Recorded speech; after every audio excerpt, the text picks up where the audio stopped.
Добрый день, компания Прогресс Авто. Сегодня на обзоре у нас мини-трактор Kubota GL21. Трактор у нас трехцилиндровый, 21 лошадиная сила. Трактор у нас с гидроусилителем руля в прекраснейшем состоянии, с козыречечком.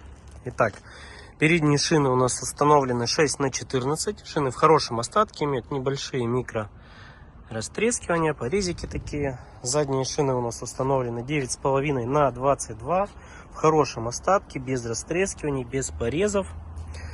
Наработка мини-трактора 591 моточас. По валу отбора мощности у нас здесь 4 передачи вперед, 1 назад будет. Колонка у нас ломается для удобства на себя, от себя. Трактор у нас на реверсе.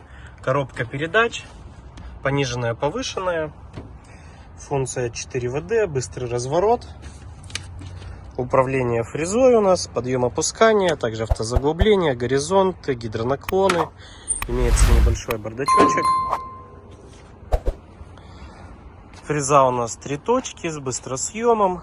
Ширина фрезы у нас 140. Трактор с гидроусилителем, напомню еще раз. По состоянию ножей.